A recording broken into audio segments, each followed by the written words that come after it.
Hello hello guys. मेरा नाम अतुल है और मैं तीर्थन वैली जो कि बंजार के नज़दीक लोकेटेड है वहाँ पे अपना एक कॉटेज तैयार कर रहा हूँ। तो यूट्यूब के ऊपर ये मेरा पहला वीडियो है। अभी रिसेंट में ही मेरा जो प्रॉपर्टी है वहाँ पे लेंटर डलना था, तो उसके लिए मैं कामधेनु स्टील्स में सरिये की परचेजिंग करने गया हुआ था। इस वीडियो में मैं आपको बताऊँगा कैसे आप जब कंस्ट्रक्शन कर रहे हों तो वहाँ पे अपने साइट के ऊपर कैसे आप पैसा बचा सकते हैं। तो सबसे पहले मैंने क्या किया, मैंने अपने दोस्तों से बात करी कि ऐसे ऐसे करके मुझे लेंटर से पहले थोड़ा स्टील की ज़रूरत है। तो मेरे ही एक दोस्त ने मुझे सलाह दी कि आप एक बार कामधेनु स्टील्स में विज़िट करिए। वहाँ पे क्या होता है कि जो उनके पास कट पीस होते हैं, स्टैंडर्ड लेंथ जो होता है वो 40 फीट की होती है। तो उनके पास जो होता है कि 25 से 36 फीट के बीच में लेंथ जो होती है वो बच जाती है। उसको वो सस्ते रेट में, जो उनका मार्केट रेट होता है उससे 5 से 6 रुपये सस्ते में वो निकाल देते हैं, मतलब केजी के हिसाब से। जैसे मान लो कि जब मैं परचेजिंग करने के लिए गया था तो मार्केट में जो स्टैंडर्ड साइज़ जो चल रहा था 12 mm के स्टील का, वो था 60.5 रुपीज़ पर केजी। फिर उनके साथ वहाँ पे जाके बात करी तो उन्होंने मुझे कहा कि हम लोग जो है आपको 54 रुपीज़ पर केजी के हिसाब से स्टील जो है दे देंगे, क्योंकि जो 40 फीट की स्टैंडर्ड लेंथ होती है वो सिर्फ डीलर को ही मिलती है।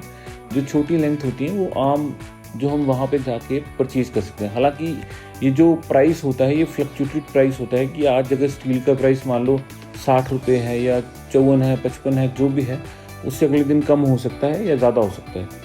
तो मैं वहाँ पे गया हुआ था, फिर उनसे मेरी बातचीत हुई तो उन्होंने मुझे बताया कि आपको 54 रुपीज़ पर केजी के हिसाब से जो है वो स्टील मिल जाएगा यहाँ पे। फिर मैंने उनके साथ एक बातचीत और करी कि ऐसा तो नहीं होगा कि 12 mm का आप मेरे को प्राइस बता रहे हैं, फिर उसके बाद 8 mm का अलग होगा, 16 mm का अलग होगा, 12 mm का अलग होगा, तो या 10 mm का अलग होगा। नहीं, उन्होंने कहा कि एक फ़िक्स प्राइस है। तो वहाँ भी मेरी काफ़ी बचत होगी, क्योंकि जब हम किसी भी डीलर से स्टील परचेज़ करते हैं, सरिया परचेज़ करते हैं घर बनाने के लिए या किसी भी कंस्ट्रक्शन साइट के लिए, तो आपको जब भी वो रेट बताएंगे तो वो 12 mm का स्टैंडर्ड साइज़ का जो है वो रेट बताते हैं। 16 mm का उससे ज़्यादा होता है, 10 mm का थोड़ा और फ्लक्चुएशन होती है, 8 mm में थोड़ी और फ्लक्चुएशन होती है। तो यहाँ पर मेरे को एक फ़ायदा और हुआ कि मेरे को 54 रुपीज़ पर केजी के हिसाब से जो है वो सारा का सारा स्टील मिल गया।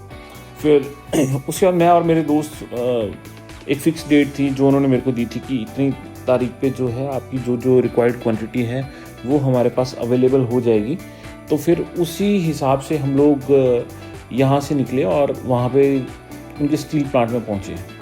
अब इसके बाद मेरे को जो समस्या आई थी, क्योंकि मेरे को ये जो सारा सामान था यहाँ से बंजार लेके जाना था, तो उसके बाद मुझे जो स्पेशली यहाँ से एक गाड़ी करनी पड़ी, क्योंकि ऐसा था कि गाड़ी जो थी, मतलब कि अब मेरा जो टोटल वेट की रिक्वायरमेंट थी मेरी, वो थी 45 कुंटल के आसपास, 4.5 टन के आसपास मेरे को माल चाहिए था। और गाड़ी जो बन रही थी वो तकरीबन यहाँ से 10 टन की गाड़ी निकलती है।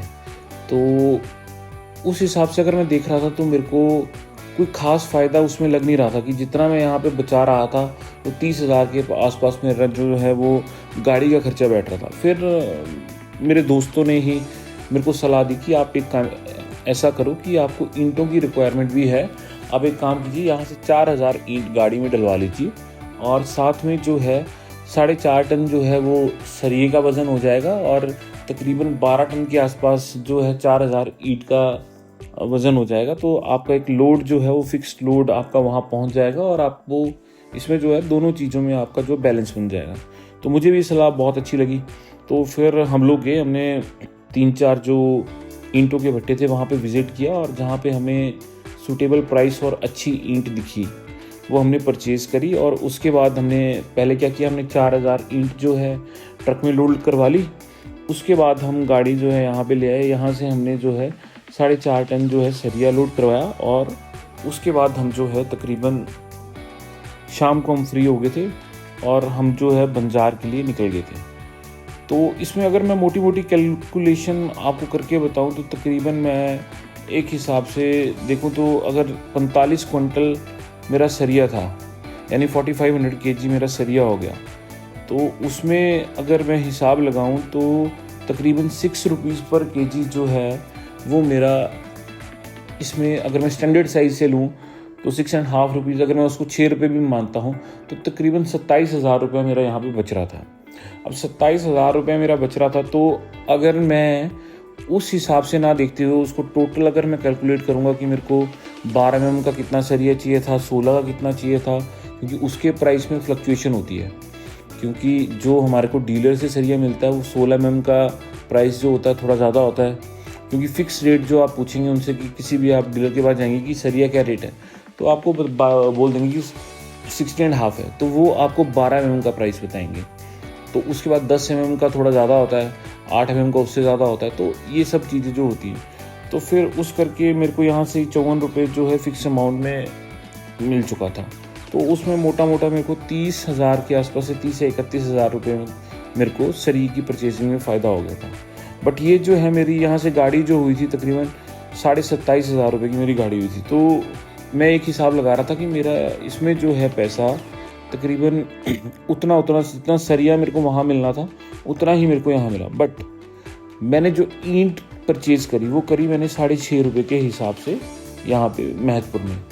बट मेरी 4,000 ईंट जो थी, अगर मैं उसको वहाँ पे पहुँचाऊँ तो उसके ऊपर अगर मैं मोटा मान के चलूँ, अगर वो 4.5 रुपये भी मेरे से किराया लेते एक ईंट का, तो तकरीबन मैं बचा के चलूँ 19,000 रुपया मेरे को, जो मेरी ईंट थी वो 6.5 रुपये में एक ईंट जो है मेरी वहाँ पे पहुँच गई। तो तकरीबन मेरे को 19,000 रुपया अगर मैं एक हिसाब से बताऊँ तो मैंने इस डील में जो है बचा लिया। तो अगर आप भी ऐसे देखते हैं तो छोटी छोटी अगर आप बचत और समझदारी से आप काम लेंगे तो अपने कंस्ट्रक्शन में आप छोटा छोटा पैसा जो है वो बचा सकते हैं। धन्यवाद।